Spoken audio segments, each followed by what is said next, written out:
again. We're doing the lake. This is number 9. And Jordy, if you're watching these, and I know you are, I owe you this reference, and I'm going to put some, misspelled a reference. I should take that out of there. So this is going to be a simple loon kind of in the background, and I'm only using part of the paper now. And here's the reason. I'm going to try to leave a lot of white in here. So watercolor doesn't require, in my opinion, this is all my opinion, the entire paper used to convey what you're up to and what's going on. So this is what we're going to build today, is this. And again, I did the colors a little bit darker than I normally would. Normally I would use a value in color, that value being lighter. So if you take a really light, almost white, and go to black, in the values in between, let's just say 1 through 10, and 10's a lot. So you'd go from nothing, pure white, to a light gray, just a hint, to a darker gray, darker, and then into black. And I'll talk about some color theory in these. Jordy wanted to a little bit on the color theory. But you don't have to paint what I paint. You can just play around with them. That's the fun of doing this. It's just supposed to be relaxing. So I'm only going to use part of this. I'm not going to paint the whole sky. I'm just going to put a little corner of the land, a little bit of corner of the sky on the right-hand side. And with that, I've got a little bit of phthalo blue with some wet on wet. And I'm just putting a little bit in. I'm letting the pigment in the paint move around. And like I've said in the last videos, these look a lot better in person than they do on the film there. And I will use a hair dryer in there and dry in between just to make it do what I want. Now, one of the negatives to using a hair dryer is it dries the pigment where it's at when you're using the hair dryer. If you were to let this go for another 10 minutes, it might diffuse even more. And then you can put another wash on top of that and another wash on top of that. So we put a hint of a sky in there, nothing fancy. And you see I've got a paper towel in my one hand. If you're using oils or in a lot of cases a gouache or acrylic, you can use your finger to smudge it. It doesn't really work well with watercolor, so I keep a paper towel in my other hand in case I need to pull some stuff off of there. So I put another wash of water in there, and then this is a kind of a Payne's gray with a little bit of blue in there. And I came back with some burnt sienna. And I'm sticking it in there in the water and letting the paint move around. So I came back with a little bit of blue. Blue on the yellow gives it kind of a green tint, and that's a hint on color when you start mixing colors. And you can see I'm just letting it move around. Now I'm coming in with the green. I'm just going to put the hint of trees in this. So these are in the background. And you can see when I put the landmass in there that's sticking out, it's not covering the whole paper. I did use the 1/3 rule, give or take. So this is up in the upper 1/3. And the focal point is going to be in the lower left. So we'll talk more in future ones about focal points. So I'm putting in some green, and I'm just letting the water work. I grabbed a small rigger brush, and I'm going to put the silhouette of the trees up above the skyline. And you can see how they're getting lighter on the right. I'm going to make this a little darker in the center, but it's got a hint of yellow. I'm going to leave that in there. It kind of looks like a mountain. And then as these trees get further and further off on that point, they will have less and less detail. And you can see how the paint is starting to move on that. That's the fun of watercolor. And to get used to this, the worst thing you can do with watercolor is continue to mess around with it. Put it on there, let it react. If you need, and once it starts to dry, you can either put a little more water on there, or you could lightly mist this with your mister and keep it wet. And while it's wet, the paint will continue to move around. I am working on about a 10-degree tilt on the table, and I'm pretty sure that I have a roll of tape under there giving it probably a 20-degree tilt. Now you can see I'm starting to come back in and put in a little bit darker green. And here's some Payne's gray. Payne's gray is probably the most used color in my palette. and I'm just working one side of the trees to give it a little bit of a shadow. So in this case, the light would be coming from off the right side of the paper. And I'm just kind of messing around here and letting the land develop, as it were. So depending on the grades of paper, I have some really expensive paper that has a lot of texture on it, and it acts a little bit differently. So I'm going to come back in with my card. I'm going to show you how to do rocks with this card in one of these, but I'm just kind of scraping out a little bit of land mass. Then I'm going to put a few branches up through the center here. These are primarily pine trees, and I didn't try to put other trees in there. But this card trick works really good with other trees. Now you notice where I scratched with the card in the lower right-hand corner there? The darker pigment is starting to settle in where I scratched the paper with that credit card. And I just wanted a hint of that in the background. You can see that the little different color mix that I threw in there. So to me, what's this missing? It's missing a little bit of the lights and the darks. So I came back with a hint of yellow. Just going to stick that in the middle here, and where it would, where the light would be kind of coming through in the valley, or between the trees, just to give it a little bit of oompa.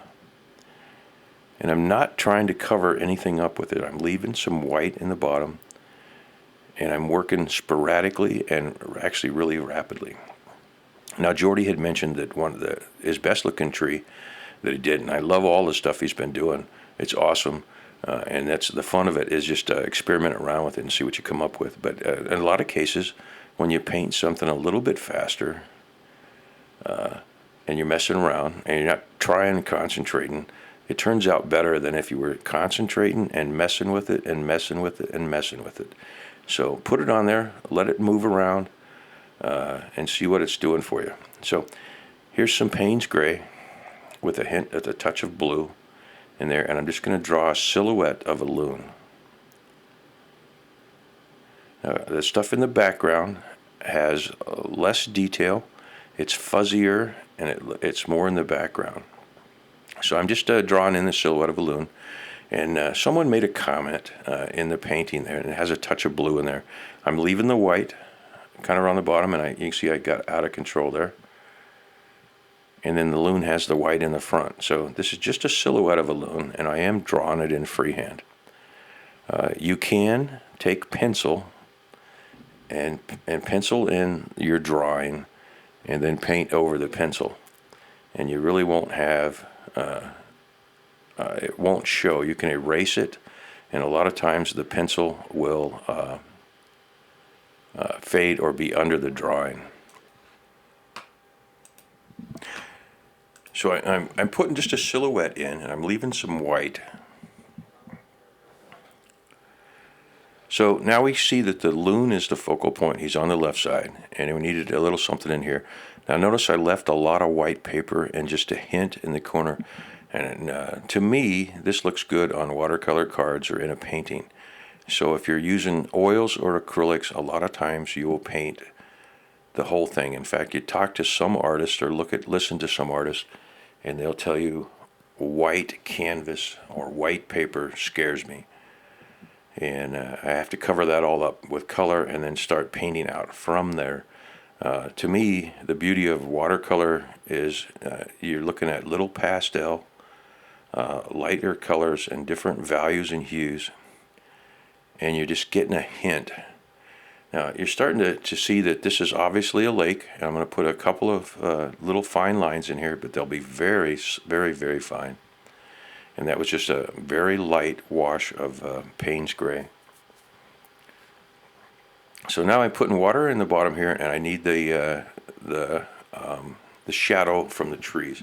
So we're assuming that the light is behind the trees there in the other corner. And in this one, I'm going to do a very simple shadow. If you watched the other video where I did the really dark stuff on the ice, to me that was too dark. And one of the reasons I paint a little bit darker in these is so you can see what's going on. You could paint this whole thing very lightly and then come back with a second, a third, a fourth, a fifth wash, and you can see how that paint is moving in the middle. Now this has a little bit of yellow on the bank there, so you would see a yellow reflection in the water. It has a little bit of green in the trees, well, a lot of green in the trees, so, and I'm just going to put a hint of green up on the upper side of this where I thought it would be, and try to create a realistic shadow. Now, when you're doing reflections in the water, and we'll do at some point here as we go further along in the series, we'll look at painting reflections in water. Well, reflections in water, water is moving and shimmering, and you're not going to get the exact same thing. Now, there is a difference. There is a point where a still pond will show a perfect reflection.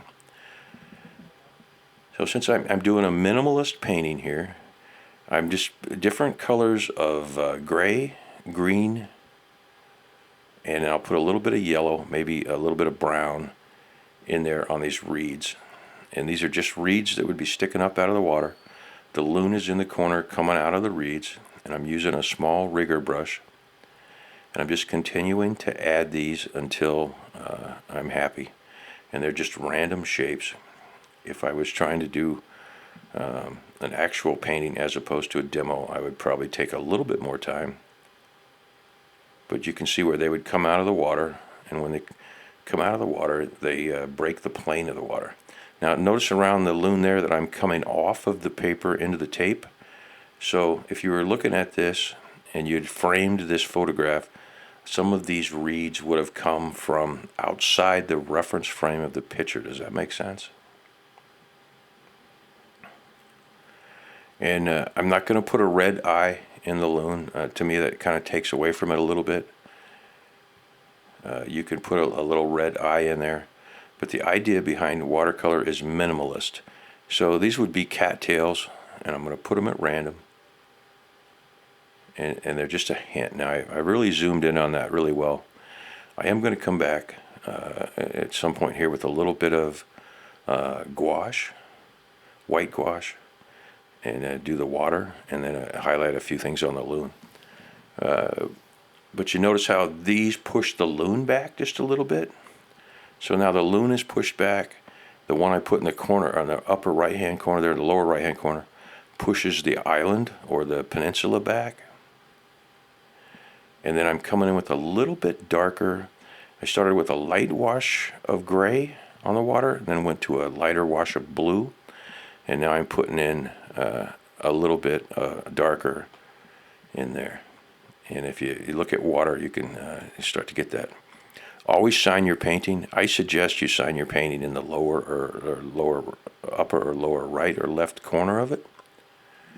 But there's a minimalist, and when we did the hedgehog, we did a minimalist on that too. We left a lot of white paper there. You don't have to do that with watercolor. You can paint the whole thing, but to me, a lot of times the colors will stand out if you leave a lot of the white. So I put some highlights in there with the white, and you'll notice that I'm delineating the shore there, where the water would have come up against the shore. Just doing a touch, and then I'm doing a touch in the shadows, just a touch. And you can see I'm painting pretty fast with the side of that. So the loon has it, and that first one ended up to being pretty wide, but they got the little white marks on them that delineate that they are a loon, and then they have the white in the front. So this is very quick. It's a lesson. When you do yours, it doesn't have to look like mine. A lot of what I'll do when I'm painting this quickly and doing the lesson is to show you the process and how I get there. I thought that was a little dark or a little heavy right there, and I just took it off with that paper towel I always have in my left hand. But the fun of watercolor, to me, versus other, and I'm putting a little hint of blue and a little bit of viridian blue in there to get the loon. So we're going to call that one done. It's real simple. It looks good. When you take these, there's not a fixative that goes on watercolor necessarily. You take it and you put it under glass, so you would display it behind glass with a matted frame, and that will protect the watercolor. The more expensive paints tend to be more permanent, and they don't fade as much over time. So there's a quick loon landscape study. which is kind of a fun little thing to do. The trees can be any kind of trees that you like or have in your local area. I could have put some other trees in there. You could change, or some browns and stuff with leaves. I could have made this a fall color thing. But there you go. There's number 9 in that, and Jordy should get his kit here pretty soon. There's a couple of the rest of you out there that are commenting and saying that they're picking up their watercolors. So next week, not this week, I'm down in Iowa. I'm going to go back to basics and then start talking about color, a little bit of color theory. We won't get real deep into it. We'll talk about values and hues, and then we'll talk about placement. So, hey, thanks a lot. This has been Ben with Student on the Lake. If you like this, click like, and by all means, subscribe to the channel. Thanks a lot. This has been Ben with Studio on the Lake.